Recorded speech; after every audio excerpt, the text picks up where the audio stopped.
welcome to the Drexel interview. I'm your host, Paula Marantz-Cohen, speaking to you from the Drexel University Picture Gallery. This is the second part of our interview with David Denby, cultural critic and longtime film reviewer for The New Yorker. In the first part of our interview, we talked about movies and film reviewing. In this first portion, we'll talk about David Denby's views on literature and culture, as well as his other writing, including the widely acclaimed great books, My Adventures with Homer, Rousseau, Woolf, and other indestructible writers of the Western world. What a mouthful that title is. It is a mouthful. Couldn't have been any longer, could it? I love it, though. I love it. Welcome back to the Drexel interview, Thank you. David.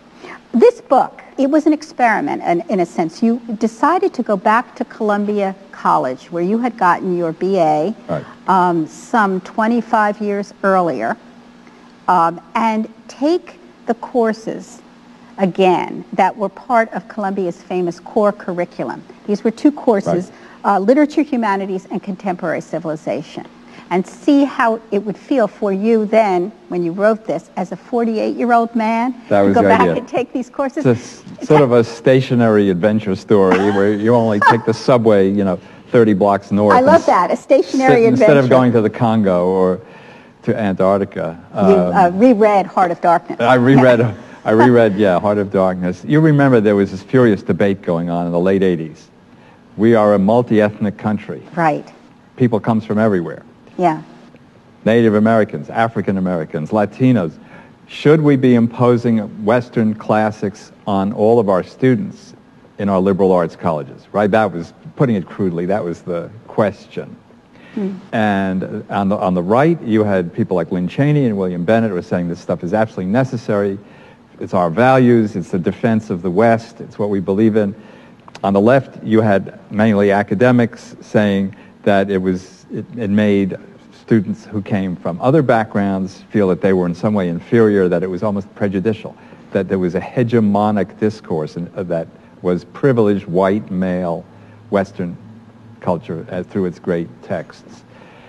And I thought the argument was strangely hollow. I mean, it was ideological, and that no one gave much flavor of what it was like to read these things. So, and I kept saying this to my wife, who said, all right, why don't you go back to Columbia and write a nice magazine article about it, because I had, as you said, taken these two courses that are required of all Columbia students. One is a kind of literature philosophy course, from Plato up to the 20th century. The other's a political theory course. And so I got interested in it and went up there, and I was like totally mesmerized by the students, by the teachers, by my own responses to books that I had read. And it became 25 years later, and it became a 200,000-word book.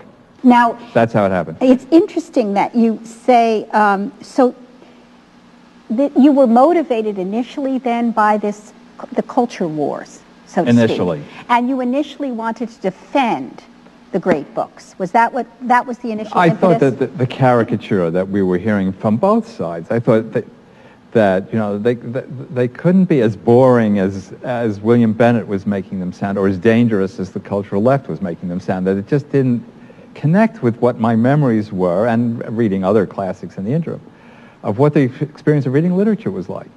So I thought, well, let's do it from the ground up by sitting with the students rather than, from the top down. So your memories were good memories of reading these books? The memories were good memories, but, and I've talked to a lot of people, and it depends on what kind of teachers you had. You get good and bad teachers. Not everyone's memories were good. It depends how, good you were about reading everything. I don't think I read every word. Certainly, I don't think any student does, because these are very tough courses. The books are difficult, and they're long in some cases. I mean, the Iliad is 15,000, 600 lines. It's a lot of violence. It's tough. So I wanted to do it again to see if there was a difference in the 25 years. You seem to get a tremendous amount out of rereading them, and I wonder if you think that you, looking back, whether these books were in a way wasted on you as a young man. It's you have to read them twice to read them once, as someone said. I mean, the imprint is laid in certain things you remember or affect you in ways that you can't quite put your finger on. What we call taste is an amalgam of who we are, what our parents were, what our influences played on us, what we've read, who our friends are, right? So obviously this fed into what anyone who went through that thing, came out as. But what exactly was a little hard to say. So in going back, I tried to match my responses after being a father, a husband, a property owner, a voter, a citizen, a job holder, It made a lot of difference. It made a lot of difference. Now, A Heart of Darkness, for example, which we already mentioned, you have a wonderful chapter about the discussion of that book. Yeah. And that's certainly related to the whole multicultural debate that you were concerned about when you decided to write it. Can you go over that a little bit? Well, as you remember, it's a representative of European civilization has been sent to the Congo, Belgian Congo, which was a private preserve of King Leopold, and he turns into a plunderer and a sadist and a monster. And so the hero Marlowe, Conrad's sort of representative of himself, a ship's captain, is sent to retrieve him and goes up the Congo and finds him. It was the basis for the movie Apocalypse Now also.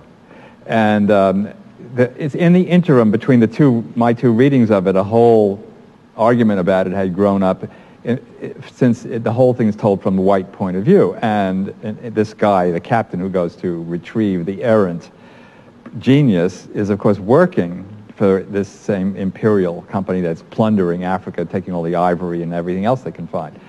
My feeling was that didn't discredit the book in any way, particularly when I read it again, that only Conrad could have written it at that point. Now, the view from, so to speak, the shore has been done by African writers, particularly Chinua Achebe.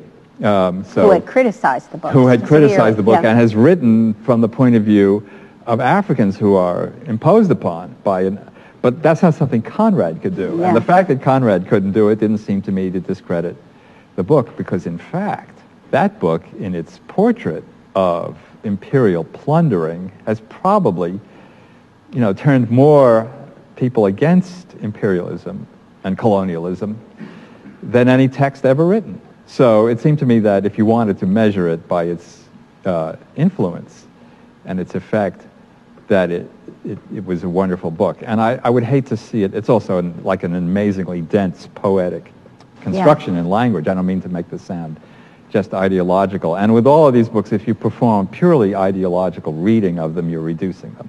Well, it's interesting how in each of the chapters you often will go that direction and then you pull back and do an appreciation of it as literature. And I sense that back and forth in you. Yeah. You understand that way of looking at it, but you see it as partial. Boy, it was a relief when we got to Conrad, though, because it was in our own language. And because you're reading translations all the way through and you're not sure. I mean, I felt a failure, and I reported on it as a failure of reading, was with Dante, with the Inferno. Because now there are some recent translations I haven't read that may be better, but what we were reading when I was writing this 17 years ago just didn't seem to me to capture everything who knew Italian was saying was the greatest Italian poetry just ever. listening to Dante, even if you don't know Italian. Well, there was a magical moment in the class when there was a student from Italy. She spoke without an accent. I didn't even know she was Italian. This is a freshman, 18, 19 at the most. And the teacher said, "Would you read the opening?" And she read it in Italian. All we could do was follow the English, but the sound of it was so incredible. I mean, it was something like an instrument playing. And the other failure, I think, maybe was with Goethe's Faust, which is like their Shakespeare is the national epic of German culture. And I wasn't happy with any of those translations. You liked Sappho, though, as I recall. I had never read Sappho because we didn't read her the first time around. Because she was, as a woman, she hadn't been put into the canon, or as you thought at first, crammed into the canon. Right. Well, what happens is if the library is burning, you save the epic poets. Basically, when the library was burned at Alexandria, right, where all the manuscripts were, or then during the sacking of Constantinople in 1453, if the manuscripts are in danger, this is what someone said to me, you don't save the lyric poets, you save the epic poets, the Homers, the Virgils. So it's possible there was a lot of Sappho that just got lost. All we have of these fragments is one complete poem, which is marvelous. And it's obvious she was a genius, and you know, wonderful poet, and very amusing to read in relation to Homer, because she probably knew the epics orally. She lived after Homer, so she probably knew them orally. So, but I didn't have any idea of this until the second time around, and that was a discovery. Another was Boccaccio's stories in the Decameron, which are very sexy and funny, and anyone could read for pleasure. And it's really the best writing about sex ever. I mean, it is funny. It's not meant to be a turn-on, but the implications of it are astounding. I mean, and a lot of them are really wonderful tales to the camera. And that was another discovery. Okay. But I want to talk about your next book, which I have to say I read very quickly and with a lot of interest, American Sucker, in which, well, I guess this is 2003. Right. And it dealt with your stock market addiction just prior to the .com meltdown. Right. It was late 90s, and you remember that was an earlier bubble before the housing bubble. There was the tech bubble, and I got all obsessed with it at the same time as my marriage was breaking up, and I had fantasies of making a lot of money for both of us, and I threw myself into it, and and it was obviously some sort of midlife crisis as well as a marital crisis. And I monitored myself. I kept a diary. Did you know at the time you were going to be writing about this? I wrote an article first in early 2000. The thing kept rising till March 2000. Just people may remember the NASDAQ, which is now around whatever it is, 2,300. Was in March 2000 was 5,048. Yeah. I don't know why I remember that number, but that was the height. And I wrote an article about that early period in the magazine, and publishers said, this is a book. Just now keep going. Keep following it. Do you think you would have been as obsessed had you not been doing it with the idea in mind of a book? I think I was already obsessed. And of course, once you get a book contract, because it reinforces whatever obsessions you've got. Yeah, of course, because you want it to be dramatic, so you follow things out to their extremes. Yeah. So that's an interesting feedback loop. You say in this book that you began talking very quickly, which I thought was fascinating, trying to keep up with the ticker tape. Yeah, well, this is a professional habit in New York of people in finance and journalism. They don't want to appear to be behind the curve. They don't want to appear to be 30 seconds out of date. Yeah. It's a professional, deformation. So they jabber. Not everyone, obviously. But I caught myself doing it as if I was like trying to deliver information in bites, and I don't mean teeth bites. I mean the other bites in clumps, folding things inside of other things. And of course, after a while, you become a pest because you ruin a dinner party if you talk this way. I had a thought reading this book. I was thinking that you had written great books before this. Yeah. You had written the great wisdom of the great wisdom of the ages. And yet, this book is about a total lack of insight in yourself. It's a confession of folly. A folly. Yes. And I wondered why you hadn't learned anything from the great books.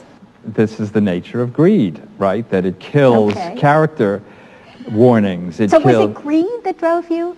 I think so, basically. How do you define greed? Well, it was the desire to get rich in a period when the market was rising very rapidly, and there was this new industry that had unlimited promise. If you actually looked at these stocks, with any kind of critical acumen, you could see that they had very little revenue. We're talking about the .com, right? Stocks of 1999 and 2000, and that there was really nothing behind.